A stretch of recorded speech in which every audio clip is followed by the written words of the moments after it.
Witnesses report the figure scaling vertical walls with impossible agility, limbs bending and twisting at angles no human body should withstand.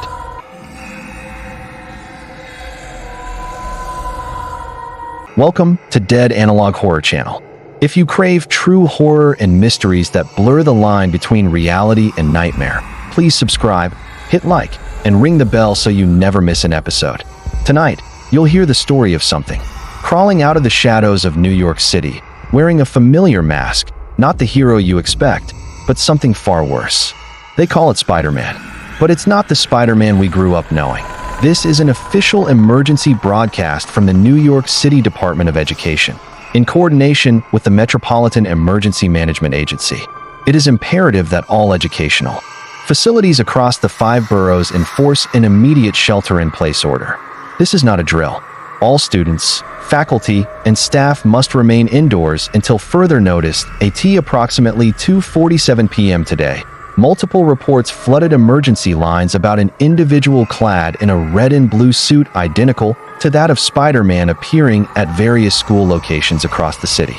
The person was observed attempting to enter buildings through upper-floor windows. Initial assumptions dismissed this as a prank or costume malfunction, until eyewitnesses described grossly unnatural movements.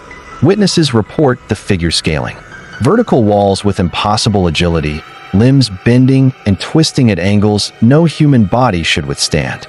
The suit appeared to be fused directly to skin. Attempts to communicate were met with nothing but a series of rapid, eerie clicking sounds emitted from the area where a mouth should have been.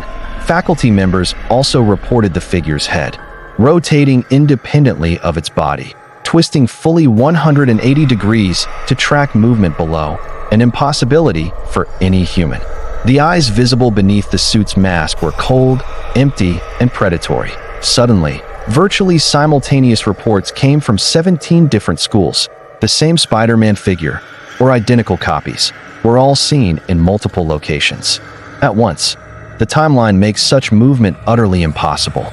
Still, there they clung to walls, watching silently, heads swiveling unnaturally as if tracking unseen prey. Authorities strongly advise parents and staff not to attempt to retrieve children. Disturbing footage shows that some Spider-Man figures remove parts of their costume, revealing faces too horrifying to describe, causing immediate psychological trauma for those exposed. The clicking sounds grew into a coordinated, almost communicative form, echoing through walls and corridors, synchronizing between the entities. Even more disturbingly, students near windows began mimicking these horrific behaviors, slowly twisting their heads beyond natural limits, their eyes fixating blankly on empty space. Children were discovered attempting to climb smooth indoor walls, their tiny fingers somehow gripping and leaving deep claw marks. Teachers issued an urgent warning: keep all children away from windows and especially mirrors. Those who looked into reflections after seeing the Spider-Man figures began to smile uncontrollably. Their mouths refused to close, fixed in an unnatural, ghastly grin, silent but permanently frozen. The Spider-Man figures gathered on walls began moving again, but no longer individually, in perfect unison.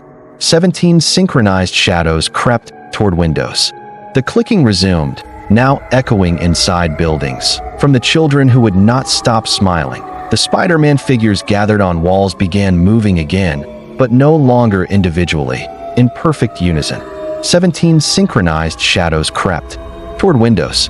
The clicking resumed, now echoing inside buildings. From the children who would not stop smiling. This is only the beginning. The story is far from over. Make sure to subscribe to Nightmare's channel and hit the notification bell so you don't miss the next part. Stay with us if you want to uncover the full terrifying truth behind what's happening.